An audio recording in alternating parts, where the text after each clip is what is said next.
오늘도 기도의 자리에 나오신 성도님들을 환영하고 축복합니다. 사도신경으로 우리의 신앙을 고백하겠습니다.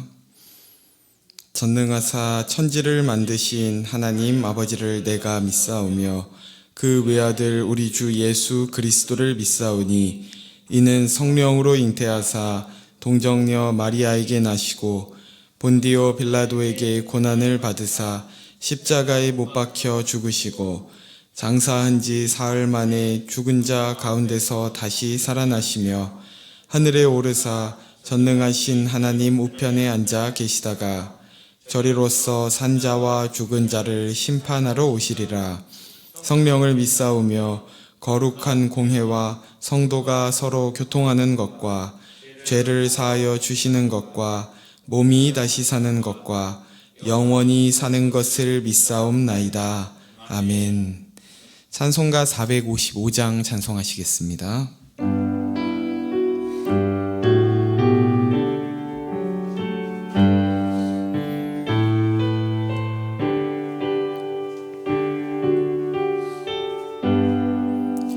주님의 마음을 본받는 자, 그 맘에 평강이 찾아오면 험악한 세상을 이기리니 하늘로부터 임함이로다. 주님의 마음 본받아 살면서 그 거룩하심 나도 이루리. 주 모습 내 눈에 안 보이며 그 음성 내 귀에 안 들려도 내 영혼 날마다 주를 만나 신령한 말씀 늘 배우도다. 주님의 마음 본받아 살면서 그 거룩하심 나도 이루리. 가는 길 거칠고 험하여도 내 맘에 불평이 없어짐은 십자가 고난을 이겨내신 주님의 마음 본받음이라. 주님의 마음 본받아 살면서 그 거룩하심 나도 이루리. 주 예수 세상에 다시 오실 그날엔 무성도 변화하여 주님의 빛나는 그 형상을 다 함께 보며 주 찬양하리. 주님의 마음 본받아 살면서 그 거룩하심 나도 이루리. 아멘. 오늘 우리에게 주신 하나님의 말씀은 창세기 50장 15절에서 21절 말씀입니다. 창세기 50장 15절에서 21절 말씀입니다. 한 절씩 교독하시겠습니다. 요셉의 형제들이 그들의 아버지가 죽었음을 보고 말하되 요셉이 혹시 우리를 미워하여 우리가 그에게 행한 모든 악을 다 갚지나 아니할까 하고 요셉에게 말을 전하여 이르되 당신의 아버지가 돌아가시기 전에 명령하여 이르시기를 너희는 이같이 요셉에게 이르라 내 형들이 내게 악을 행하였을지라도 이제 바라건대 그들의 허물과 죄를 용서하라 하셨나니 당신 아버지의 하나님의 종들인 우리 죄를 이제 용서하소서 하매 요셉이 그들이 그에게 하는 말을 들을 때에 울었더라. 그의 형들이 또 친히 와서 요셉의 앞에 엎드려 이르되 우리는 당신의 종들이니이다. 요셉이 그들에게 이르되 두려워하지 마소서 내가 하나님을 대신하리이까. 당신들은 나를 해하려 하였으나 하나님은 그것을 선으로 바꾸사 오늘과 같이 많은 백성의 생명을 구원하게 하시려 하셨나니. 함께 읽겠습니다. 당신들은 두려워하지 마소서 내가 당신들과 당신들의 자녀를 기르리이다 하고 그들을 간곡한 말로 위로하였더라. 아멘. 지난 시간 요셉이 아버지의 장례를 치르는 모습을 살펴보면서 야곱의 죽음은 끝이 아니라 그의 후손들로 하여금 영원한 하나님의 나라를 꿈꾸게 하는 또 다른 시작에 관한 메시지였음을 살펴보았습니다. 그렇게 야곱의 생은 영광스럽게 마무리되었지만 오늘 본문에선 그의 죽음과 함께 요셉과 형제들 사이에 여전히 다 풀리지 않았던 문제가 다시금 수면 위로 올라오게 되는데요. 15절을 제가 다시 읽겠습니다. 요셉의 형제들이 그들의 아버지가 죽었음을 보고 말하되 요셉이 혹시 우리를 미워하여 우리가 그에게 행한 모든 악을 다 갚지나 아니할까 하고 야곱이 죽은 후 형제들의 마음속에는 두려움이 몰려오기 시작했습니다. 아버지가 살아있을 때는 요셉이 아버지를 생각해서 자신들을 용서한 척 참아왔지만 자신들을 진실로 용서하지는 않은 것일 수 있다고 생각한 것입니다. 이제 아버지도 없겠다. 요셉이 자신들을 향해 품고 있던 원한을 쏟아내고 보복을 하면 어떡하지라는 불안함이 올라오게 된 것이죠. 그도 그럴 만한 것이 자신들이 요셉을 노예로 팔아넘기고 그 후에 요셉이 살아온 끔찍하고 험난한 인생을 생각할 때 그런 자신들을 아무런 대가 없이 용서한다는 것은 그들의 머리로는 도저히 납득하기 어려운 일이었을 것입니다. 그래서 형들은 요셉과 화해하고도 17년이라는 긴 세월이 흘렀지만 그 마음에는 여전히 요셉의 용서를 받아들이지 못하고 있었던 것이죠. 성도님들도 이와 같은 경험이 있지 않으신가요? 누군가와의 갈등을 겪은 후 그 문제가 잘 해결됐고 이미 화해도 했지만 여전히 그 갈등이 있기 전의 마음으로 돌아가기 어렵다는 것을 우리는 경험하곤 합니다. 이미 그 문제로 인해 우리 안에 남겨진 어떤 흔적이 아주 없었던 일처럼 사라지지는 않는 것이죠. 이것은 어떤 관계의 갈등에서 나타나는 문제일 뿐만 아니라 우리 안에 새겨진 죄의 무서움을 보여주는 것이기도 합니다. 우리가 어떤 죄를 짓게 되면 그 죄가 마음에 흔적을 남겨 시간이 아무리 지나더라도 그와 같은 죄의 문제로부터 자유할 수 없게 되는 것, 그것 자체가 죄의 형벌이자 무서움인 것입니다. 요셉이 형제들을 이미 용서했다고 해도 그들 스스로가 그 죄책감으로부터 자유할 수 없었고 그로 인해 진정한 용서와 화해를 누리지 못했던 것입니다. 우리는 이 형제들을 보면서 용서하는 것도 물론 너무나 어려운 일이지만 용서를 받는 것도 결코 쉽지 않은 일이라는 것을 보게 됩니다. 우리가 잘못한 그 사람 앞에 서면 뭔가 위축되고 불편하고 그래서 피하고 싶어지죠. 때론 이런 애매하고 불편한 관계가 힘들어서 아예 그 관계를 끊어버림으로써 마음을 편하게 만들려 하기도 합니다. 그러나 우리가 맺고 있는 모든 관계를 결국 그런 방식으로 다 해결할 수 있을까요? 오늘 두려움 속에 있던 형제들이 하는 말과 이에 대한 요셉의 반응을 통해 진정한 용서를 가능하게 하는 것이 무엇인지 함께 살펴보길 원합니다. 16절에서 18절을 제가 읽겠습니다. 요셉에게 말을 전하여 이르되 당신의 아버지가 돌아가시기 전에 명령하여 이르시기를 너희는 이같이 요셉에게 이르라 내 형들이 내게 악을 행하였을지라도 이제 바라건대 그들의 허물과 죄를 용서하라 하셨나니 당신 아버지의 하나님의 종들인 우리 죄를 이제 용서하소서 하매 요셉이 그들이 그에게 하는 말을 들을 때에 울었더라. 그의 형들이 또 친히 와서 요셉의 앞에 엎드려 이르되 우리는 당신의 종들이니이다. 형들이 요셉의 호의를 얻기 위해 갖은 애를 쓰는 모습을 우리는 볼 수 있습니다.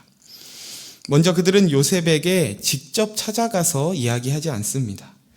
그 사이에 어떤 중개자를 통해서 그들이 하고자 하는 말을 전하는 것이죠. 형제들은 요셉의 용서를 믿지 못했기 때문에 그에게 직접 나갔다가는 바로 그 자리에서 어떤 화를 입을 수도 있을 거라는 두려움으로 그 중개자를 세워 그를 통해 말을 전했던 것 같습니다.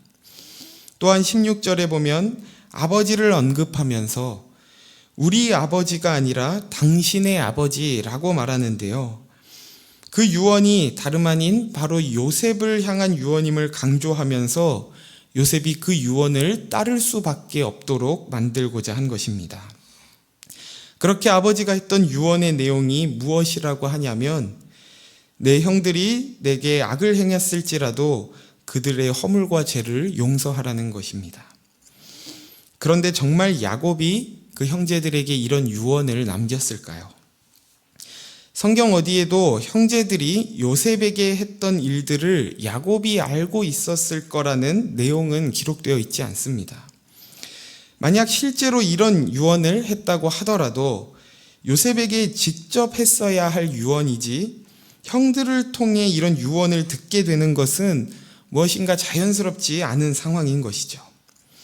즉 이 유언은 형들이 요셉을 설득해서 자신들을 용서할 수밖에 없게 하기 위해 지어낸 말일 가능성이 아주 높은 것이었습니다. 마지막으로 그들은 요셉에게 자신들을 형제라고 말하지 않고 당신의 종들입니다 라고 함으로써 동정과 연민을 사고자 했습니다.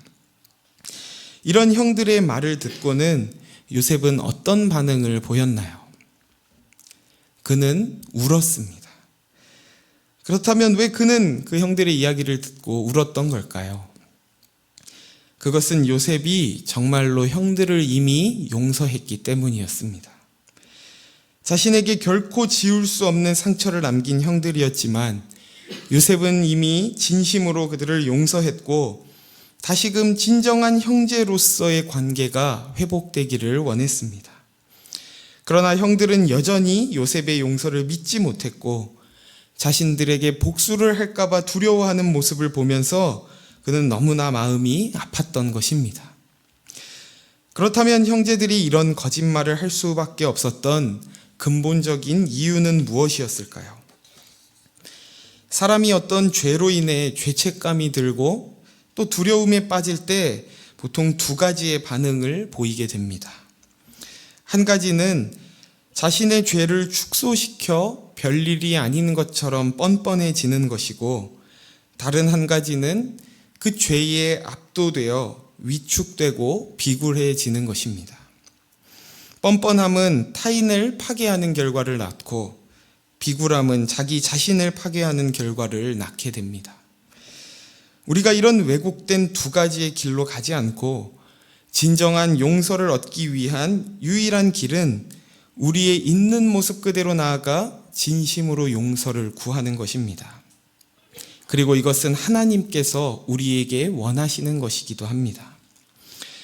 그렇다면 우리는 어떻게 우리의 있는 모습 그대로 주님 앞에 나아가 그의 용서를 신뢰하고 누릴 수 있을까요? 그 길로 가게 하는 유일한 힘은 오직 복음에만 있는데요. 먼저 복음은 내가 생각하는 것보다 훨씬 더 내가 악한 자라는 것을 보여줍니다. 어느 정도냐면 하나님의 아들이 십자가에서 죽으셔야 할 만큼 우리가 심각한 죄인이라는 것이죠. 그래서 우리는 복음 앞에서 결코 뻔뻔해질 수 없습니다. 동시에 복음은 내가 생각하는 것보다 훨씬 더 위대한 사랑을 받았다는 것을 보여줍니다. 그 또한 하나님의 아들이 나를 살리시기 위해 죽으실 만큼 내가 사랑을 받았다는 것이죠. 그렇기 때문에 우리는 복음 앞에서 결코 위축되거나 좌절할 수 없습니다. 이처럼 우리가 끔찍한 죄인인 동시에 사랑받는 자임을 보여주는 이 십자가 복음만이 주님께 있는 모습 그대로 나아가게 하며 그분의 용서를 받아들일 수 있게 하는 유일한 능력이 되는 것입니다. 성도님들은 이 복음 위에서 하나님과의 화목해 된 관계를 잘 누리고 계신가요? 우리는 이미 그분의 용서를 입었음에도 여전히 우리에게 어떤 죄책감이나 두려움이 다가올 때 지나치게 뻔뻔해지거나 지나치게 위축됨으로써 하나님과 멀어지게 되고 그분의 용서를 신뢰하지 못하곤 합니다. 그때 하나님께서는 그런 우리를 보시며 요셉과 같이 우실 것입니다. 이미 우리를 예수님의 보혈로 용서하신 그 은혜와 사랑을 확신하며 그분의 종이 아닌 그분의 자녀로서 그 사랑을 온전히 누리는 저와 여러분 되기를 소원합니다. 요셉은 형들의 말을 듣고 그 마음 깊은 곳에 있는 두려움을 단번에 알아챘던 것 같습니다. 그리고 다음과 같이 고백하는데요. 우리 19절을 함께 읽겠습니다. 시작. 요셉이 그들에게 이르되 두려워하지 마소서 내가 하나님을 대신하리이까. 아멘. 이 19절의 고백은 기독교 신앙이 무엇인지를 아주 잘 보여주는 놀라운 믿음의 고백입니다. 요셉이 형들에게 두려워하지 말라고 하면서 내가 하나님을 대신하리이까 라고 말하는 것이죠. 이것은 다시 말하면 나는 하나님이 아니라는 것입니다. 어렸을 때 요셉은 곡식단과 해와 달과 11별들이 자신에게 절하는 꿈을 꾸고는 자신이 마치 하나님과 같이 높아질 것이라 생각했습니다. 그래서 교만하고 철없는 행동으로 형들에게 그 꿈을 자랑스럽게 얘기했던 것이죠. 그러나 하나님 앞에서 많은 훈련에 또 고통의 시간을 보내고 오늘에 이르러서 그는 이렇게 고백합니다. 나는 하나님이 아닙니다. 사실 이 창세기 50장의 끝부분은 창세기의 초반부와 짝을 이루고 있습니다. 창세기 3장에서 인간이 선악과를 먹음으로 타락하게 된 사건을 다루고 있는데 하나님께서 선악과를 먹지 말라고 하시는 것은 그저 그 과일을 먹냐 먹지 않냐의 문제가 아니라 그것을 먹는 것이 악이고 먹지 않는 것이 선이라고 하나님께서 정하신 것을 피조물인 인간이 순종하여 따른가에 관한 문제였던 것입니다. 그래서 아담과 하와가 선악과를 먹었다는 것은 곧 하나님이 정하신 것을 따르지 않겠습니다. 내가 결정하겠습니다. 라는 의미였던 것이죠. 하나님이 되려고 한다, 하나님의 자리에 오른다는 것은 우리가 보기에 무슨 엄청난 죄악으로 드러나지 않습니다. 그것은 선과 악의 기준이 하나님이 아니라 내가 되고 그래서 내 뜻대로 결정할 때 우리는 스스로 하나님이 되고자 하는 것입니다. 그렇게 창세기를 다시 정리하면 내가 신이 되겠다고 한 아담의 외침으로 시작하여 나는 신이 아니라고 말하는 요셉의 고백으로 끝난다고 할 수 있는 것이죠. 그렇게 자신의 신이 아니라는 것을 알게 된 후 요셉은 그의 형제들에게 20절과 21절의 위로를 전할 수 있게 됩니다. 우리 20절과 21절도 함께 읽겠습니다. 시작. 당신들은 나를 해하려 하였으나 하나님은 그것을 선으로 바꾸사 오늘과 같이 많은 백성의 생명을 구원하게 하시려 하셨나니 당신들은 두려워하지 마소서. 내가 당신들과 당신들의 자녀를 기르리이다 하고 그들을 간곡한 말로 위로하였더라. 만일 요셉이 여전히 자신을 하나님이라고 생각했다면 자신을 해치려고 하는 그들은 악이고 자신의 손으로 그들을 심판해야 마땅했을 것입니다. 그러나 요셉이 그런 형들을 용서할 수 있었던 것은 단순히 그의 심성이 좋았기 때문이 아니라 하나님만이 하나님이시며 그분은 나를 해치려 하는 그 일을 통해서도 수많은 사람들을 구원하시는 선을 만들어내시는 분임을 믿기에 형들을 용서할 수 있고 나아가 그 형들과 그의 자녀들까지도 섬기고 책임지겠다고 하는 놀라운 고백을 할 수 있게 된 것입니다. 말씀을 정리하겠습니다. 오늘 요셉은 여전히 용서를 믿지 못하는 형제들을 다시금 용서하고 위로합니다. 형제들이 자신의 잘못을 인정하고 진심으로 용서를 구했기 때문이 아니라 요셉이 자신이 하나님을 대신할 수 없기에 그 판단은 오직 하나님께서 하시는 것이기에 그들을 용서한다고 고백한 것입니다. 그리고 이 용서는 우리가 하나님께 받은 용서와 동일합니다. 우리가 하나님께 용서를 구해서 용서를 받은 것이 아니라 우리가 아직 죄인 되었을 때, 우리가 죄인인 줄도 모르고 그래서 하나님을 찾지도 않을 때 그분께서 먼저 우리를 찾아오셔서 십자가에 달리심으로 우리의 죄를 용서하셨습니다. 우리의 생각으로는 도저히 이해할 수 없는 이 놀라운 용서를 믿고 누리는 우리가 되기를 소원합니다. 우리에게 그럴 만한 자격이 있어서가 아니라 선악을 판단하시며 모든 것의 결정자가 되시는 하나님께서 우리를 용서하시기로 작정하셨기 때문에 우리는 용서받을 수 있습니다. 나아가 저와 성도님들이 오늘 이 요셉이 했던 내가 하나님을 대신하리이까 라는 고백과 함께 하나님의 자리에서 내려와 예수님께서 그리하셨듯이 다른 이들을 용서하고 섬기고 위로함으로 오직 하나님의 하나님 되심을 증거하는 저와 여러분 되시기를 예수님의 이름으로 축원합니다. 이 시간 말씀을 생각하며 세 가지 기도 제목으로 함께 기도하길 원하는데요. 첫 번째로 기도할 것은 오직 십자가 복음을 의지하여 주님 앞에 나아가 용서를 받고 그 용서 위에 세워진 주님과의 사랑의 관계를 누리게 해달라고 기도합시다. 두 번째로는 하나님의 자리에서 내려와 하나님의 하나님 되심을 인정하며 다른 이들을 용서하고 사랑하고 위로하는 자리까지 나아가게 해달라고 기도합시다. 마지막으로는 이교구 12여 다락방을 위해 기도하길 원하는데요.